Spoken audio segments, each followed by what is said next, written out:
What's up, everybody? What's going on tonight? Happy Sunday fun day. I'm excited. I'm excited today. We're gonna. I just got done picking these last two kids' names. I'll tell you how I did it in a minute. We'll let people get going and come on. Um, man, you guys are a tough crowd. He's regularly late. It was Mike's fault. He had me on the phone. Yeah, yeah, nice day today. Boy, it blew pretty good, huh? Very little traffic even on the river today. Very little. We Courtney and I sat out there in the sun for an hour or so. Went and did some running around today. I fished a little this morning off the dock. It was freaking cold when I woke up this morning. It was so beautiful yesterday. Um, it got cold. I didn't even go out this morning. It was flat calm this morning though. Flat, flat, flat, flat. Still. I was just talking to Mike Karimi. He just jumped on. He's out in Oshkosh practicing for an NWT tournament this week, Wednesday, Thursday, he told me. So let's see who's here today. Brian Stone, just Paul. Brian Stone. Happy Mother's Day to the moms. All you moms out there. Happy Mother's Day.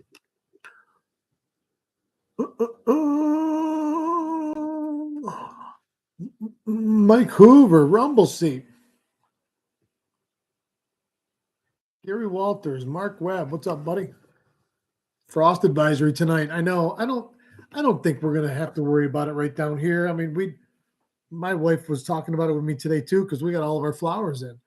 All of our flowers. Holy cow. Jim English, Mark Zambo, what's up? George Parson, Jim G, Paul Taylor, Tammy Hoover, John Wilczek. Man, the gang's all here tonight. So it's funny that I can tell I'm back to normal. I was talking to my partner Chuck today, and I'm like, man, we gotta start planning our next thing, because I enjoyed it. It was a lot. Don't get me wrong. There were a couple days along the way where I was just like, man, this is too much. I don't, it's not all going to come together. It's not. It did, and it pushed through it, but it was also really intoxicating. Like, it really, man, you could feel it when the closer the day came and the more that adrenaline just kept right on pumping with me. You're like, when it's done, you kind of miss that. And this is the last official act of Walleye Fest 2023. And I was hoping to have this all to do that night of the awards ceremony.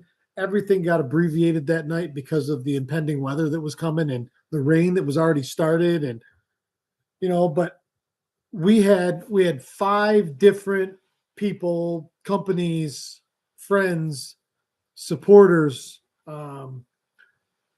donate a lifetime license. Mike from I-1 Baits was the first one to do it. My partner Chuck Orlando and the Pier, they did it. My close friend Paul Messina from Apisa Regional did one. A group called Little Tags, and they do this. I don't know exactly how they heard about us, but they do this where they have a foundation, and I encourage everybody in things like this. I don't typically donate to stuff because I always worry that whatever money I'm donating to something doesn't ever get to the something I'm donating it for. So I don't typically donate to a lot of stuff, but something like this, I think maybe we'll do maybe next year or something. They generously donated one of the tags, and now the foundation has also agreed to, because they do this all the time, they're going to handle all 5 of these for us, and we're going to make our donation to them for each of these licenses, and they're going to handle with the people that won all of the all 5 of these licenses. So we had 5 donated. And I said, Mike, I said, Chuck, I said, Paul, I said, Little Tags, and Bob, my friend Bob, Rumble Seat, everybody knows him here as. I gave him the biggest hug I could give him when I saw him at Walleye Fest that Sunday night, and he came out to see me and to see the events, and even sat in the rain for me. And Bob generously donated one. Bob and his wife Renee, wonderful. I was really touched when Bob said, I want to donate one too. And so we have 5. We have 5 of them we're giving away now. The 3, Dyer took first place in the kids division this year. He's getting one. Tyler Miller, the tremendous young man that took second place, already had a lifetime license. And so we bumped it down to 4th place. Rylan Anderson, young man from New Hampshire. I met him with his dad and his sister. I weighed in his fish. He placed 3rd. I measured his fish. He placed 3rd. He's getting one. And 4th, bumped one down, Hunter Burns, my friend Jason's son, who took 4th place. So those three young men we already have notified, and they know they're getting one. We have 2 left.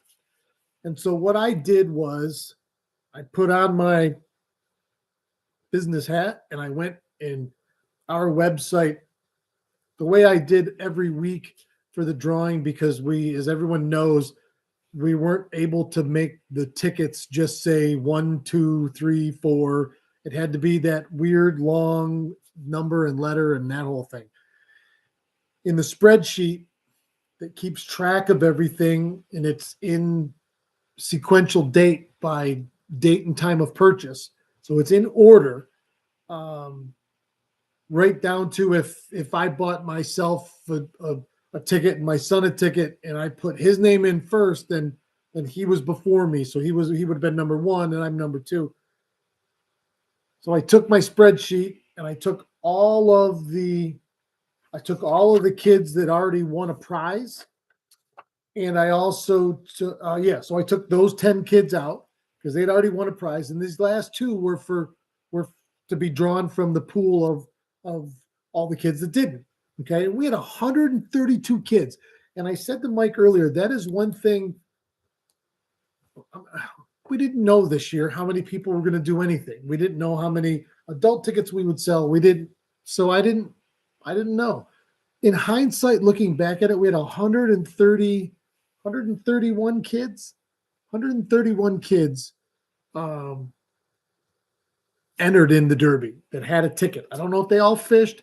Some of the names on there I saw, and it warmed my heart to see so many of my friends or other people that I know or I knew from seeing their name in the adult list. Their kid's name was there, and that was really pretty touching for me, quite honestly. And it made me feel good. And at least we're all doing something to bring that next generation, which we know how important they are, into the fold. Because sportsmen, hunters, fishermen, we are the stewards of what we deem so valuable in nature, that we spend our time and our money doing it, chasing it, being a part of it. And so if we don't have more stewards to come up when we all go, then who's taking care of it? Who's looking out for it? So this is our part. And I didn't start this Derby to have it be kid-centric. That was never my goal. But this really has opened my eyes, and I saw the looks on those kids' faces when we started handing them stuff like these great prizes. I don't know if I was that age, I would have told everybody I know. I had a paraded around like this, showing everybody, because it really was awesome, and you could see in their face they were like, oh, and So now we had 5 licenses, lifetime licenses donated, and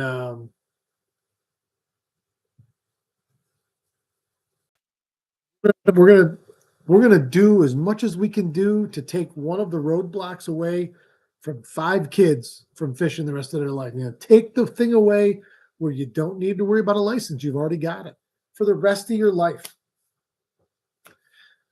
So I went into my spreadsheet. I took all of those names that had already won a prize out. I was left with 121 names. Okay. And so then I went to my phone. I Googled random number generator and I put the from 1 to 121 and I went, boom. And the first number that came up was Iris Crosby. Iris Crosby.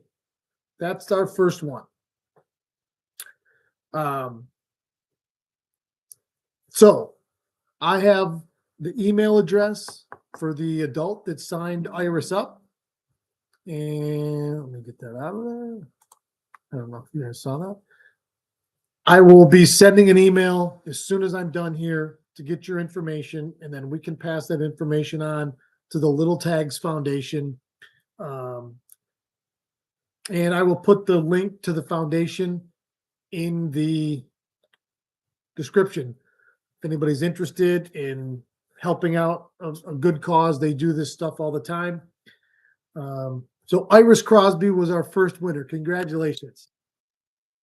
Congratulations. Congratulations. Second winner. Jameson Ziegler. Jameson Ziegler. Star's name. Like he would be with a sword or something. Right on. So, my 2 young friends, welcome to the lifetime of fishing, of memories, of fun times, of big fish caught, big fish lost, and sunrises and sunsets and all those great things. Welcome. Officially, now you can never leave. Now you always have a license, so you got to go fishing. That's the rule. Sorry. I didn't make it. You signed up. It's all written right here in fine print. Now I feel like Willy Wonka at the end when he's yelling at Charlie. Yeah, and you did. What are you doing here?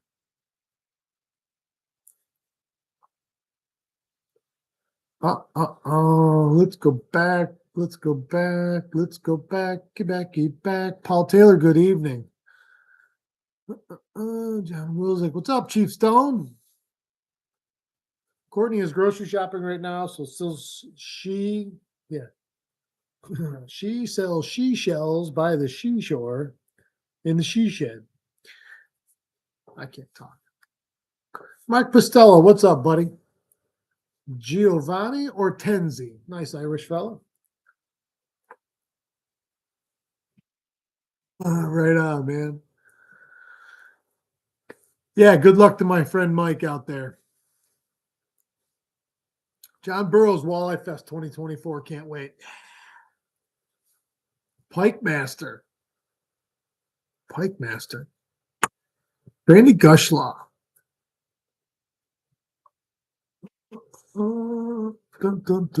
Scott Durano, what's up, buddy?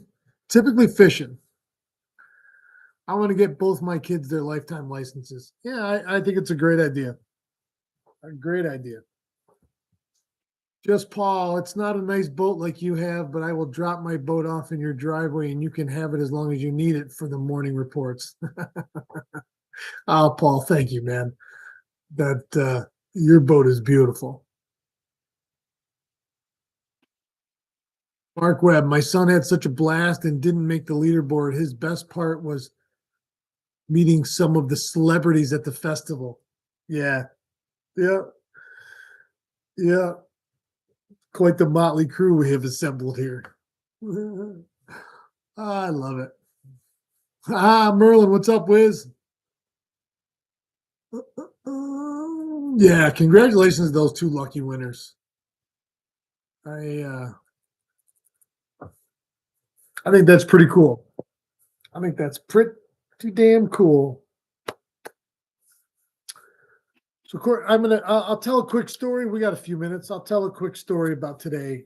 Um, so today's lesson that Courtney and I learned, we were sitting out back, was, just the art of being still and being quiet and looking and really observing what's going on around us. And,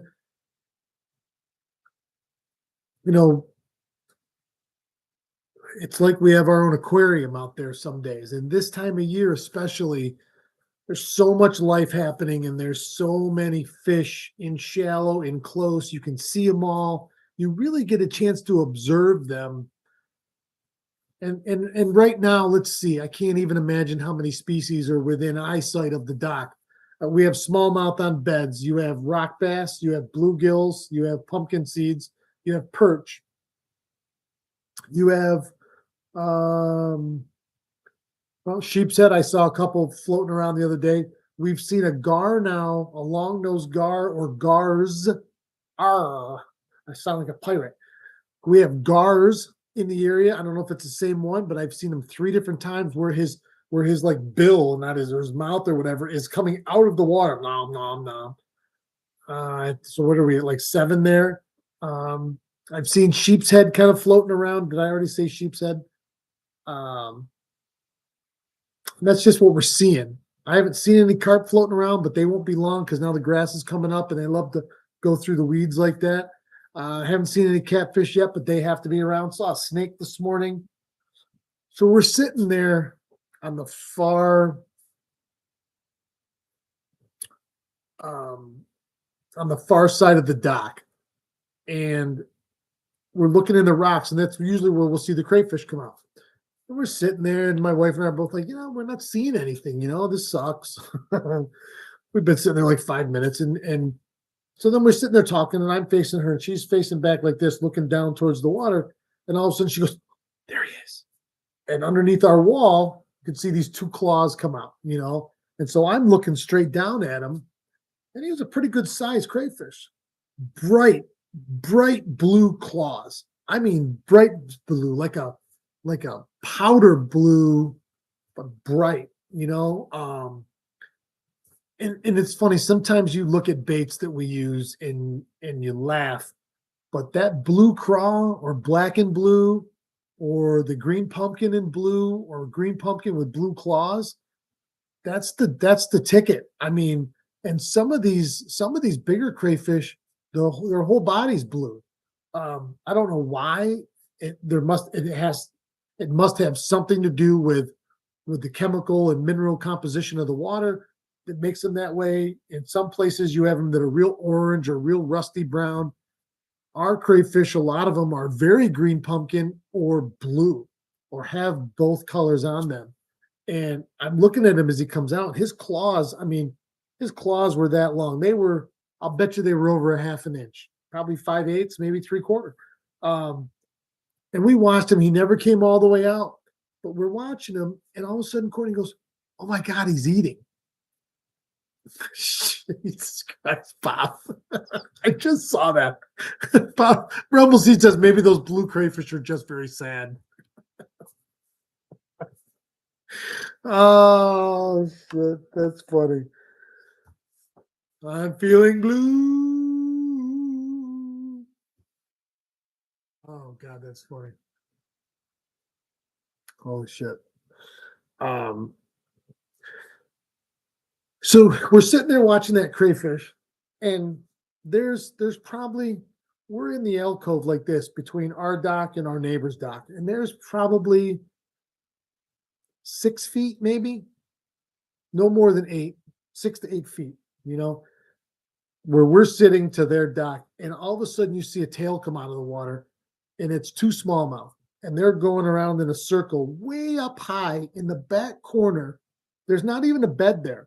I don't know if they're going to go down and slide down about 3 feet away is where their regular bed is. That's all dug out. This one is nothing up there. And we're watching them, and one of them is like this on his side, or her. I'm not sure which was which, because the one of them that kept going on its side was very light colored with real heavy barring on it. And the other one was dark, but enormous. I mean, if that was a male, normally always your females are the bigger fish. If that was a male that was the bigger of the two, because it was following behind that other one that was on its side. So I assumed that that one was the female, and I don't know that.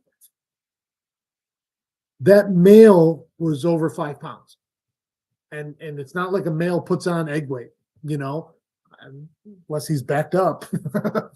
Oh, hey, whatever, it's been a long winter out in the weeds. I don't know, but I'm just saying he was enormous. And so I almost thought that was the female, but then if it was the female, why would she be following the male around who was circling very lazily at the top of the water? Like, I didn't really understand that, but we watched those two fish and the sun was glaring just right. We were like this trying to see them, and you could just see them. I would have given anything to be able to see them clearly because they were only in a foot of water and 4 feet away from us. But all that was happening just because we were sitting there quietly and watching everything around us, and it really was beautiful. And to be out there like that, you can do the same thing when you're on the water fishing. I mean, I zone out a lot of times, even in between casts, or sometimes the bite will wake you back up because you're just kind of going, and your mind's elsewhere or whatever. And so, but I thought it was so cool that just everything was very alive today. Come out this morning on the dock where I'd been the last 2 mornings, just sitting and watching the sunrise and everything. And all of a sudden there was 3 weeds right in front of the dock that were halfway up, and right off my dock, it's like 6 feet of water. So all of a sudden they went from, I didn't see them yesterday, to halfway up the water column overnight. Like, imagine that. If you had a time lapse camera on that, you would watch the freaking weed grow. That would be really cool. So yeah, so that was pretty amazing.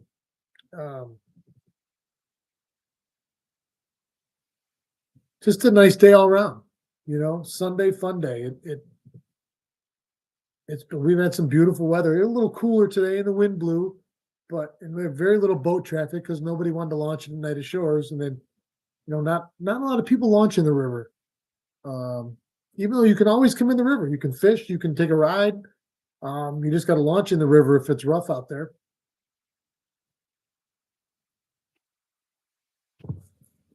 The river makes for a great afternoon ride. Like, you can go from the 81 bridge all the way to the Codnoy Dam and back.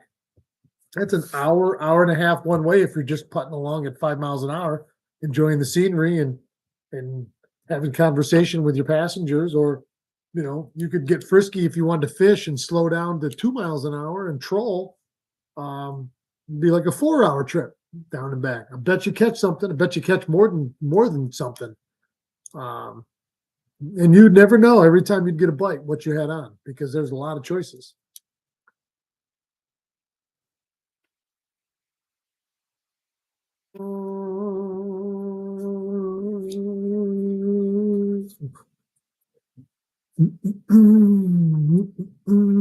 Chief Stone, I saw your boat in your driveway. Did you get it straightened out? I did not get it straightened out, Chief.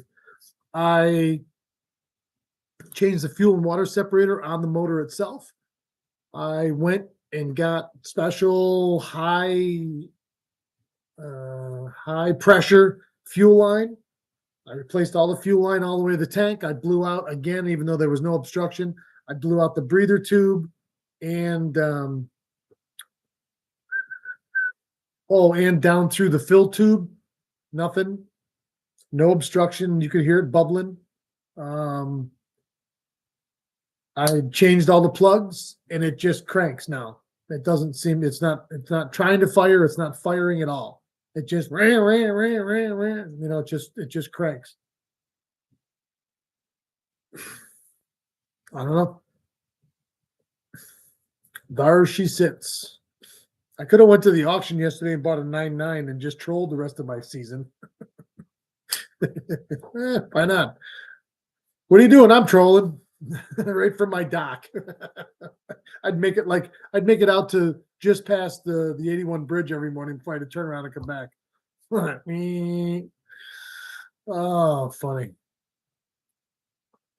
Jonathan V, rock on. You rock on, brother. I love what you do.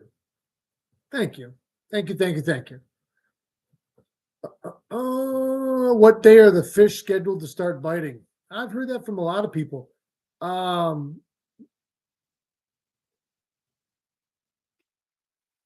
So I don't know. My buddy John Burrows will tell you that last year his onslaught of the walleye population didn't start until water temperature hit 60. Now I haven't been in a boat with a temperature gauge on it in a couple days, so I don't know what it is, but it's got to be. That's probably over 60 at this point, but it's got to be 60. Seems like just yesterday was just breaking 40.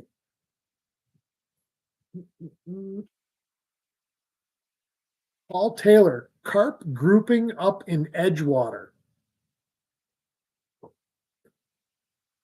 I'm going to break the cardinal rule and say, where's Edgewater? Edgewater, like up on the St. Lawrence, up by Alex Bay. That Edgewater. It's the only Edgewater I know.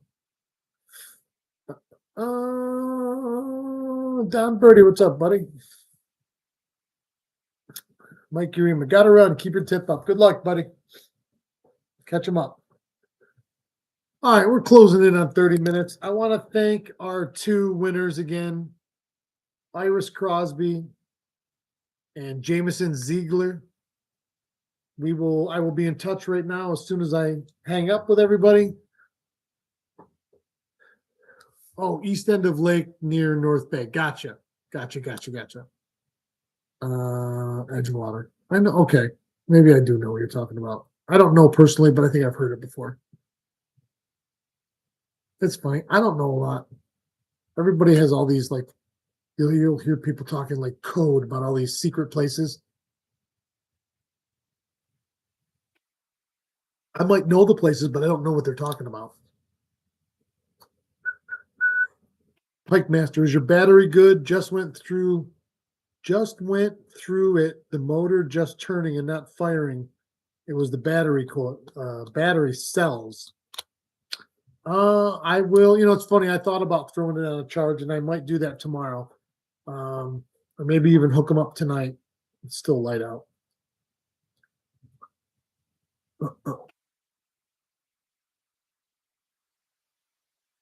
Jonathan V, gunner to a fister.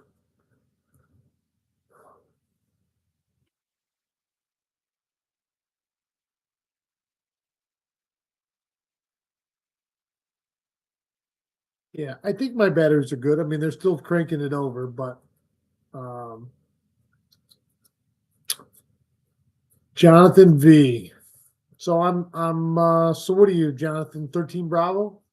And your dad told me, tell me what you're in again.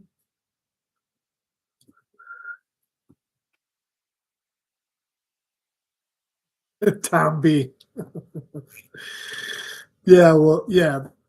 He says maybe it's time to retire it and put a new one in its place. You're right. Yep, you're absolutely right, Tom.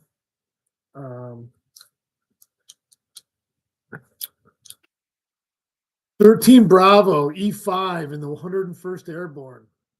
Wait a minute. You just got out? I thought I must have misunderstood. I apologize. I thought your dad told me you had just came home from basic. Maybe you just came home, period. Okay. What about a fuel pump? Do you have one? Yeah, there must be one in the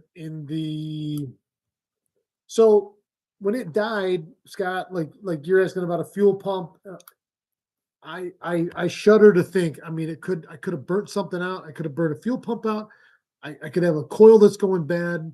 I replaced both fuel injectors last year, which took all summer, if everybody remembers, and just a basket full of money. And I just don't know if I can stomach putting any more money into this.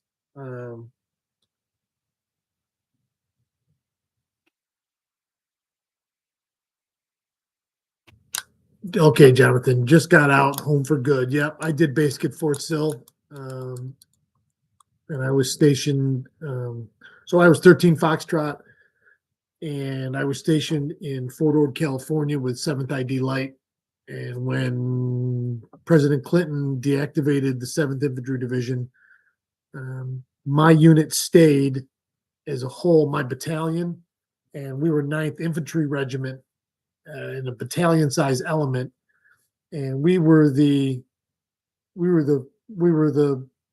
fire support team for the light infantry unit, and then we had our own 13 Bravos. We had our own gun bunnies. Sorry, buddy, I can't pass up a chance. You called yourself gunner, which you are, but so we had that element, and then they shipped us up to Fort Lewis, up to I Corps headquarters, and we were direct support for 2nd Ranger Bat out of Fort Lewis, Washington. And then that's where I got out. But so yeah, that was our unit was, most of our support was 105s. We did have, depending on who we were with, we did have some 155s. We had